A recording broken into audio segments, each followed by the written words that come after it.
Hi, and welcome to ReCenter. ReCenter is a community hub for creativity, spirituality, and belonging in Greenville, South Carolina. Here, we offer our community the gift of space. So, outdoors, we have a huge walking labyrinth that's open to the public. We have a picnic shelter where people can stop in and enjoy their lunch. We have a ton of green space for kids to play.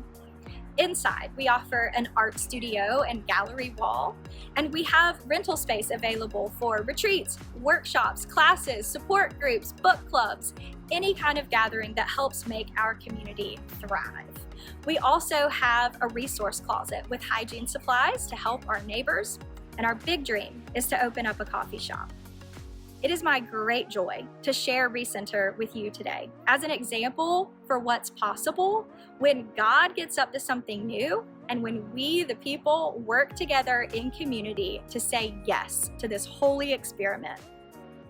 The idea for ReCenter began to grow in my imagination because of a group that I facilitate for people who have experienced religious harm and trauma.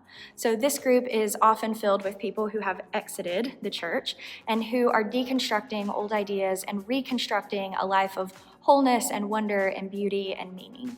And this group quickly grew from 8 people to more than 80, which meant that the breweries we were meeting in could no longer host us. We needed a large space that felt expansive enough for us to question and wonder and wrestle without theological pressure. This group is called Decon Recon, and it's been amazing to watch this group take ownership of the work here at ReCenter. And so this began with us having work days where we were physically embodying the work of deconstructing and reconstructing. And one interesting thing that I observed in this group is that when they came into this space and we're taking crosses off walls and we're digging through old files, there wasn't an attitude of just burn it all down. There was a reverence for the congregation that came before, but also a sense of ownership and agency in a church space. And many of the folks in my group have never experienced that before. And so it was really, really powerful. ReCenter is still a work in progress. We have a lot of work to do before we can fully open this space, but we have already been able to offer this space to groups in need. And 2 of the groups that are meeting here come out of the local Queer Wellness Center. And so that's the Transgender Support Group and the group for LGBTQ teens. One of the things that amazes me about ReCenter is that it's not just the work of one person's imagination. God had been planting the seeds for this idea in the hearts and minds of a whole lot of people. Our presbytery recently formed a think tank, and that think tank was entrusted with listening and learning and discerning the future for God's church in the Foothills Presbytery and in the upstate of South Carolina. And at one of those listening sessions, we heard the story of 6-year-old Ansley, whose mom is a minister.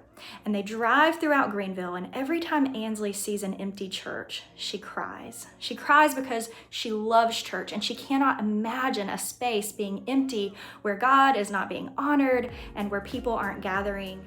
One of those empty churches was the one we are currently standing in, and it was owned by the Lutheran ELCA Synod of South Carolina.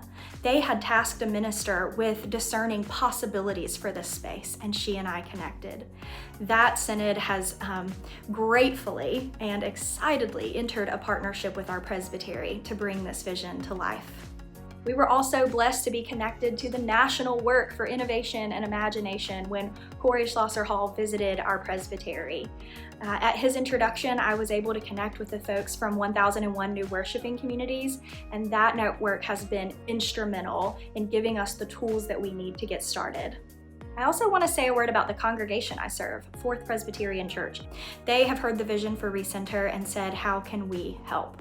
And so they got creative and they restructured my call so that I will be part-time in the congregation and part-time launching ReCenter.